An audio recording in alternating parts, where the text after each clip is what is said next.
우리 사랑하는 우리 성도님들 어떻게 지내고 계시나요? 영상으로 예배하고 계신 분들, 또 현장에서 예배하고 계신 분들, 현장에서 예배하시는 분들은 그래도 얼굴을 이렇게 일주일에 뵐 수 있어서 감사하긴 한데, 또 오랫동안 뵙지 못하고 계신 분들도 계시고 그렇습니다. 그래서 너무 뵙고 싶고 좀 보고 싶고 또 함께 할 수 있는 그 시간들이 좀 빨리 왔으면 좋겠다는 마음이, 또 그런 간절한 마음이 좀 듭니다. 그래서 무엇보다도 평안하시기를 기도합니다. 건강하시고 또 삶의 여러 가지 또 어려움들, 그런 것들을 좀 당하지 않았으면 좋겠고, 그런 것들이 또 다가오더라도 믿음 안에서 날마다 승리하시는 여러분들이 되기를 진심으로 소망합니다. 베니힌 목사님이 쓰신 안녕하세요 성령님이라는 책이 있습니다. 저는 이 책을 청년 때, 제 청년 시절에 이제 처음 읽었는데요. 사실은 이 책이 좀 신비주의적인 요소들도 좀 있고 삼신론적인 요소가 좀 있어서 신학계에서는 좀 비판을 받고 있는 책이긴 합니다. 그렇지만 어쨌든 제가 이제 청년 때 신앙생활을 시작하고 나서 이 책을 통해서 성령님의 존재에 대해서 다시 한번 깊이 생각해 보는 그런 계기를 좀 제 개인적으로는 만들어준 그런 책이기도 합니다. 제가 이 책을 읽기 전까지는 어떤 성령님의 존재에 대해서 잘 몰랐습니다. 성령님 하면 왠지 좀 막연하기도 하고 좀 먼 곳에 계신 분인 것 같기도 하고, 그리고 성령님 딱 하면 뭐 떠오르는 것들이 약간 은사적인 부분, 그러니까 방언이나 예언이나 뭐 환상이나 뭐 이런 은사적인 것들이 좀 떠올랐을 뿐, 이 성령님이 정확히 어떤 분이신지, 그리고 나와는 어떤 관계가 있으신 분인지, 그런 것들에 대해서는 좀 잘 몰랐습니다. 그런데 이 책을 통해서 어쨌든 좀 분명하게 제가 얻은 것은, 그리고 깨달은 것은, 성령님이 저 먼데 계신 분이 아니구나, 아주 나와 가까이 계신 분이구나, 그리고 성령님은 나와 매일매일 친근한 교제를 나누시길 원하시는 분이시구나 하는 그러한 사실들을 제가 깨달았습니다. 여러분은 성령님에 대해서 얼마나 알고 계신가요? 우리가 예수님을 믿는 것과 성령 충만한 것은 다릅니다. 좀 다른 얘기예요. 누구든지 예외 없이 예수님을 믿을 수가 있습니다. 그러나 누구나 성령 충만한 삶을 사는 것은 아닙니다. 그러면 우리가 좀 생각해 봐야 할 것이 성령 충만이란 뭘까 하는 것이죠. 에베소서 5장 18절을 보면 사도 바울이 이렇게 이야기합니다. 술 취하지 말라, 이는 방탕한 것이니 오직 성령으로 충만함을 받으라, 이렇게 얘기합니다. 지금 사도 바울은 성령 충만을 술 취함과 비유해서 말씀하고 있다는 것이죠. 그러니까 우리가 술에 취하면 알코올의 어떤 영향을 받는 것처럼, 이 성령 충만하면 성령의 강력한 영향력의 지배를 받는다는 그것을 이제 비유적 의미가 내포되어 있다는 거예요.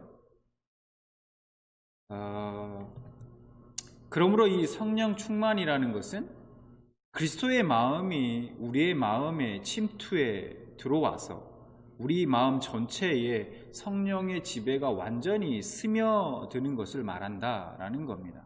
자, 그렇게 되면 이제 우리의 마음과 우리의 정신과 우리의 육체까지도 모두 성령으로 충만해진다라는 것이죠.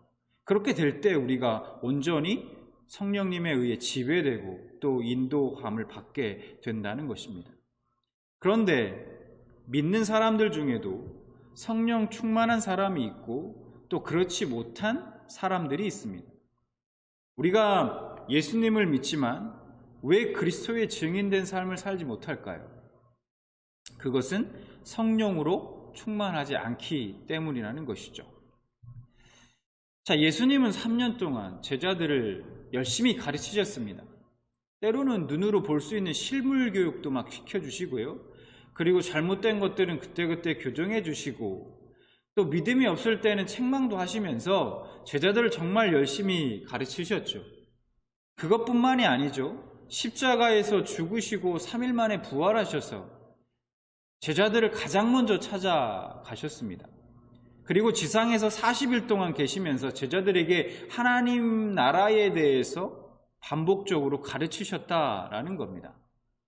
그래서 사도행전 1장 3절에 보면 이렇게 말씀합니다. 그가 고난받은 후에 또한 그들에게 확실한 많은 증거로 친히 살아계심을 나타내사 40일 동안에 그들에게 보이시며 하나님 나라의 일을 말씀하시니라 라고 말씀하고 있죠. 여러분, 이쯤 되면 예수님께서 제자들에게 정말 맞춤 교육을 딱 시켜준 거예요. 정말 열심히 가르치신 거 아니겠습니까? 그런데 문제는 이렇게 열심히 가르치셨지만 그 말씀을 듣는 제자들은 한결같이 하나님 나라에 대해서는 전혀 관심을 갖지 않았다는 겁니다. 예수님이 잡히시던 전날까지도요, 그들의 관심은 누가 더 높은 자리에 앉을까, 누가 더 높은 자리에 앉을 수 있을까에 관심이 가 있었습니다. 그래서 누가복음 22장 24절 보면 또 그들 사이에 그중 누가 크냐 하는 다툼이 난지라 라고 말씀하고 있죠. 여러분, 이때가 언제입니까? 대제사장들과 서기관들이 예수님을 잡아 죽이려고 하는 그런 상황이었어요. 그런 상황 속에서 이제 예수님께서 제자들에게 고난당하실 것을 말씀하고 있는 이 순간이었어요. 그 순간에도 그들은 지금 누가 더 높은 자리에 앉을 것인가를 두고 다투고 있었다는 것이죠. 그런 제자들이 십자가에서 이제 예수님께서 죽으시고 부활하신 다음에 그 예수님을 만났을 때 그럼 제자들이 뭔가 달라졌을까요? 전혀 달라진 것이 없었습니다. 여전히 예수님이 왕권을 딱 잡기만 하면 자신들도 한 자리씩 차지할 수 있겠지라는 그러한 생각들만 하고 있었다라는 거예요.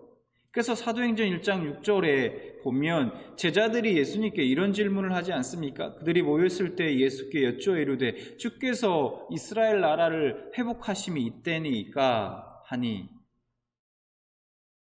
자, 그런데 그랬던 제자들이 달라졌습니다. 180도 완전히 달라졌어요. 어떻게 이 제자들이 달라졌을까? 그들이 달라지게 된 그 터닝 포인트는 언제였을까 하는 겁니다. 자, 사도행전 2장 4절을 보면 이렇게 말씀합니다. 그들이 다 성령의 충만함을 받고 성령이 말하게 하심을 따라 다른 언어들로 말하기를 시작하니라 라고 말씀하고 있습니다. 여러분, 성격 급한 베드로, 혈기 부리던 그 베드로, 주님을 모른다고 부인했던 그 베드로가 성령의 충만함을 받은 후 유대인들 앞에서 이렇게 선포합니다. 사도행전 2장 36절, 37절에 보면 그런즉 이스라엘 온 집은 확실히 알지니 너희가 십자가에 못 박은 이 예수를 하나님이 주와 그리스도가 되게 하셨느니라 하니라. 베드로가 이르되 너희가 회개하여 각각 예수 그리스도의 이름으로 세례를 받고 죄 사함을 받으라. 그리하면 성령의 선물을 받으리니 라고 말씀합니다. 여러분, 이게 지금 누가 하고 있는 얘기입니까? 베드로가 하고 있는 얘기죠. 이 베드로의 이 고백 속에서 알 수 있는 것이 있습니다. 그 전에 예수님께서 제자들에게 고난을 받고 내가 이제 십자가에 죽을 것이다. 그러나 내가 3일 만에 다시 살아날 것이다. 라는 그 사실을 그 제자들에게 가르쳐 주었을 때는 그들은 그것이 무엇을 의미하는지 몰랐습니다. 왜 예수님이 그래야만 하시는지에 대해서 잘 몰랐다라는 거예요. 그 말을 처음 들었을 때 베드로가 어떻게 했습니까? 베드로는 심지어 그런 일이 있어서는 안 됩니다. 주님, 그런 일이 절대로 일어나지 않습니다. 그래서는 안 됩니다라고 하면서 예수님을 꾸짖기까지 했습니다. 그런데 그런 베드로가 지금 군중들 앞에서 담대하게 뭐라고 선포하고 있습니까? 십자가에 못 박은 이 예수를 하나님이 주와 그리스도가 되게 하셨으니 회개하고 예수 그리스도의 이름으로 세례를 받고 죄사함을 받으라, 즉 구원을 받으라 라고 이렇게 선포하고 있다는 거예요. 여러분, 이게 무슨 얘기입니까? 베드로는 지금 군중들 앞에서 예수님을 자신의 주인이라고 고백하고 있는 겁니다. 예수 그리스도라고 말하고 있다는 것은 그 예수님이 자신의 구세주다라고 고백하고 있는 거예요. 베드로가 예수님이 왜 십자가에 못 박히셔야만 했는지, 그것은 죄를 사해 주시기 위해서라고 고백하고 있는 거예요. 베드로는 지금 자신이 알고 깨닫게 된 그것을 다른 사람에게 이렇게 담대하게 선포하고 있는 것입니다. 베드로에게 어떻게 이런 변화가 일어난 걸까요?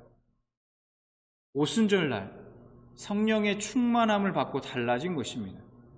그동안 머리로만 알고 있던 그 주님의 가르침들이 안개처럼 뿌였던 그 말씀들이 비로소 선명하게 가슴으로 와 닿기 시작하고 깨우쳐지기 시작한 것입니다. 누가 그렇게 하셨나요?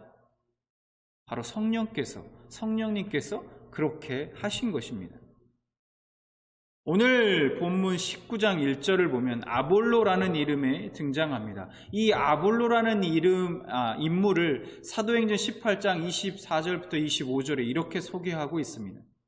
알렉산드리아에서 난 아볼로라는 유대인이 에베소에 이르니 이 사람은 언변이 좋고 성경에 능통한 자라.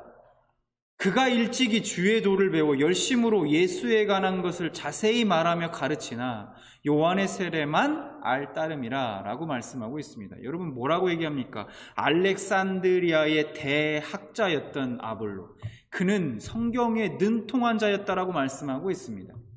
또한 열심으로 예수에 가는 것을 자세히 말하고 가르쳤다라고 말씀하고 있습니다. 그런데 그런 그에게 무엇인가 부족한 것이 있었습니다. 그래서 브루스길라와 아굴라가 그를 데려다가 하나님의 도를 다시 정확하게 풀어줍니다. 18장 26절, 사도행전 18장 26절을 보면 그가 회당에서 담대히 말하기 시작하거늘 브루스길라와 아굴라가 듣고 데려다가 하나님의 도를 더 정확하게 풀어 이르더라 라고 말합니다. 그는 성경에 능통한 자였습니다. 그러나 그는 예수님을 자신의 구세주로, 자신의 구주로 영접한 자는 아니었다는 거예요. 그것을 어떻게 알 수 있는가? 사도행전 18장 28절을 보면 브루스길라와 아굴라가 그를 데려다가 하나님의 도에 대해서 더 정확하게 다시 풀어준 그 후에 비로소 아볼로가 예수가 그리스도라는 그 사실을 전했다라고 말씀하고 있습니다. 그래서 18장 28절을 보면 이는 성경으로서 예수는 그리스도라고 증언하여 공중 앞에서 힘있게 유대인의 말을 이기미러라 라고 말씀하고 있습니다. 그 전까지는 단순히 성경적 지식을 전하고 가르치는 것으로 끝났지만 이제 그는 자신이 구세주로 영접한 그 예수가, 그 예수님이 그리스도라는 사실을 증언했다라는 겁니다. 그가 예수님을 믿고 성령으로 충만함을 받았기에 가능했던 것입니다. 오늘 본문 사도행전 19장 1절부터 7절의 말씀을 보면 사도 바울이 에베소에서 누구의 제자인지는 알 수 없는데요. 아무튼 어떤 제자들을 만나 그들에게 이렇게 묻습니다. 이르되 너희가 믿을 때 성령을 받았느냐? 이르되 아니라 우리는 성령이 계심도 듣지 못하였노라 라고 말합니다. 그들이 단지 요한의 세례를 받았다고 말합니다. 19장 3절 바울이 이르되 그러면 너희가 무슨 세례를 받았냐? 대답하되 요한의 세례니라 라고 말합니다. 요한의 세례는 무엇인가? 요한의 세례는 뭡니까? 우리 마태복음 3장 11절 말씀을 보면 이렇게 말씀하고 있죠. 나는 너희로 회개하게 하기 위하여 물로 세례를 베푸거니와 내 뒤에 오시는 이는 나보다 능력이 많으시니 나는 그의 신을 들기도 감당하지 못하겠노라. 그는 성령과 불로 너희에게 세례를 베푸실 것이요 라고 말씀하고 있습니다. 세례 요한이 주는 물세례는 이스라엘로 하여금 다시 하나님으로 향해 돌아서게 하는 회개 운동과도 같은 것이었습니다. 그 회개의 표시로 물세례를 행했던 것이죠. 그러나 뒤에 오실 그분은 성령과 불로 세례를 주실 것이라고 말씀하고 있습니다. 사도 바울이 지금 그 어떤 제자들에게 세례 요한이 회개의 세례를 베풀면서 백성들에게 말했던 그분이 바로 예수라고 말해주고 있다는 것이죠. 그러면서 사도행전 19장 4절 말씀을 보니까 바울이 이르되 요한이 회개의 세례를 베풀며 백성들에게 말하되 내 뒤에 오시는 이를 믿으라 하였으니 이는 곧 예수라 하거늘, 그렇게 말씀하고 있죠. 그리고 사도 바울이 그들에게 예수의 이름으로 세례를 받고 세례를 베풀고 또 바울이 안수하니 그들에게 성령이 임하셔서 방언도 하고 또 예언도 했다라고 말씀하고 있습니다.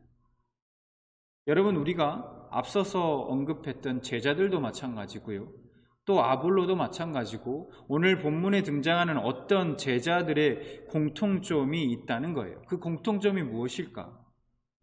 지식적으로 성경에 대해서 아주 잘 알고 있었습니다. 그들은 예수님에 대해서도 잘 알고 있었어요. 그러나 그들은 깨닫지 못했습니다. 머리에 있었던 그 지식이 가슴으로 내려오지 못하고 체험되지 못했다라는 거예요. 여러분, 우리가 믿음에 대해서 착각하고 오해하고 있는 것들이 있습니다. 그것이 무엇냐? 믿음은 지적 동의가 아니라는 거예요. 지식적으로 동의가 되는 그것이 믿음이 아니라는 겁니다. 믿음에 대한 이 현대교회의 대표적인 착각이 바로 이 믿음을 직접 동의와 동일시하고 있다는 거예요. 쉽게 얘기하면 예수님이라는 존재에 대해서도 그분의 십자가에 죽으셨다는 사실에 대해서도 알고 있습니다. 그리고 일정 부분 인정도 하고 동의도 됩니다. 그러나 그 예수님의 죽으심과 부활이 자신과 어떤 연관이 있는지 연관되어지지도 않고 연관되어지지 않는다라는 거예요. 머리로는 아는데 동의는 되지만 그 사실이 마음으로 받아들여지지 않고 믿어지지 않는다라는 것입니다. 그런데 그런 지적인 동의를 믿음으로 종종 착각할 때가 있다라는 거예요. 자, 두 번째는 믿음은 자기 확신이 아니라는 겁니다. 오래전부터 교회에서 하는 질문이 있죠. 오늘 죽어도 천국에 간다고 확신하냐? 오늘 죽어도 천국에 간다라는 것을 확신하십니까? 라는 질문입니다. 이런 질문을 하면 안 된다라는 것이 아니라 단지 믿음은 하나님의 은혜와 우리의 영혼 깊숙한 곳에서 역사하시는 그 성령의 역사로 말미암아 주어지는 보배로운 선물이 바로 믿음이라는 거예요. 그런 것이지 어떤 인간의 노력에 의해서 어떤 세뇌 또 자기 암시 이러한 노력으로 인해서 주어지는 것이 아니라는 거예요. 믿음이라는 것이. 이 믿음 곧 자기 확신은 하나님의 은혜와 성령의 인격적인 역사의 결과로 주어질 때에 우리 안에 견고하게 뿌리내릴 수 있는 것이다 라는 것입니다. 어떤 스스로 체면을 걸듯 쇠뇌하듯 한다고 해서 되는 것이 아니다.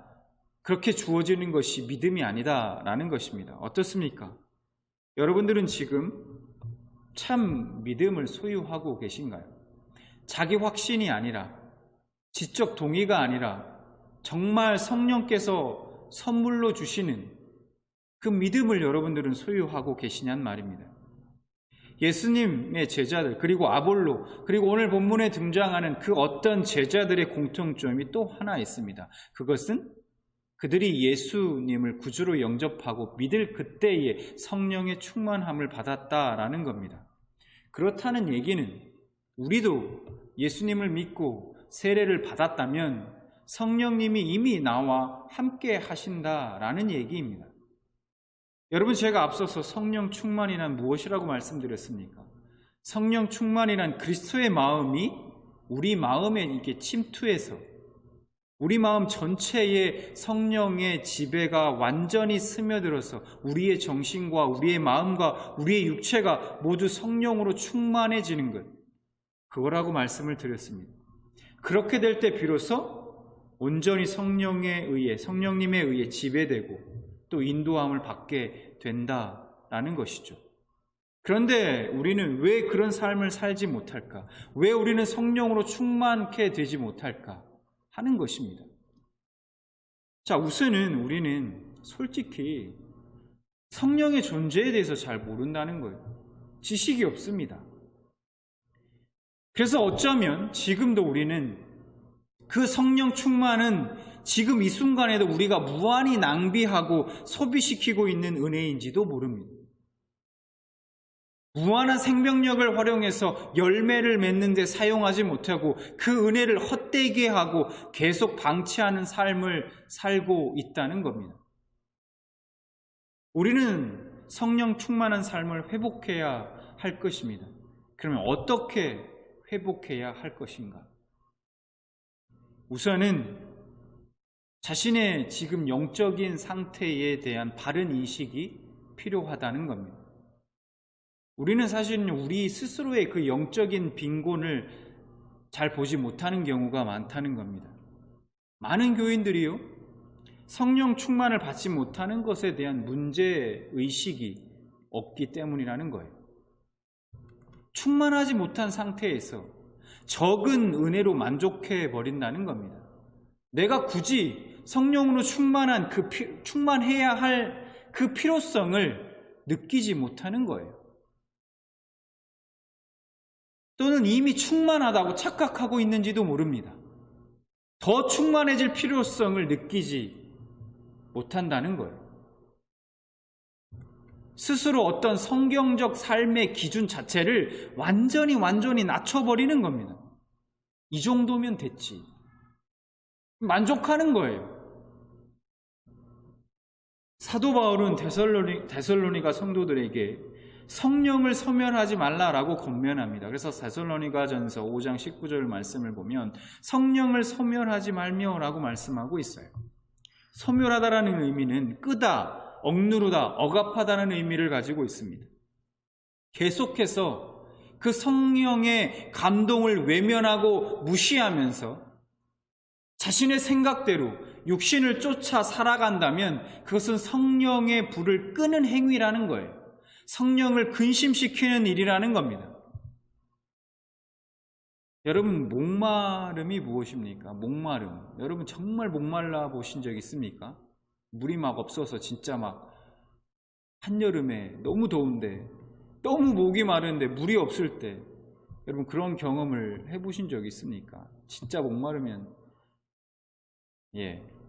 이 목마름은요, 이 강렬한 욕망과도 같은 겁니다. 물을 마시고 싶어하는 그 욕망. 목마르면 여러분 맛있는 게 생각이 나십니까? 아무리 맛있는 게 앞에 있어도 생각이 나지 않죠. 먹고 싶은 마음이 없어요. 오직 물만, 생수만 원하게 되어 있다는 거예요. 시편 기자는 시편 42편 1, 2절에 이렇게 고백합니다. 하나님이여, 사슴이 시냇물을 찾기에 갈급함같이 내 영혼이 주를 찾기에 갈급하나이다. 내 영혼이 하나님 곧 살아계시는 하나님을 갈망하나니 내가 어느 때에 나아가서 하나님의 얼굴을 배울까? 라고 고백합니다. 복음서의 제자들은 초기에는 주님을 따르는데 실패했습니다. 실패했어요. 그러나 그 후에 그들이 아무것도 할 수 없는 그 무력한 순간에 성령 충만이 그들에게 주어졌습니다. 성령 충만은 실패한 자가 다시 일어설 수 있도록 해주는 은혜입니다. 우리가 영적 침체라는 깊은 바다에 빠져 있을 때 이 회복의 은혜가 임하게 된다라는 것입니다. 인간적으로 아무 소망이 없을 때 하나님 앞에서, 하나님 안에서 소망이 있다라는 거예요.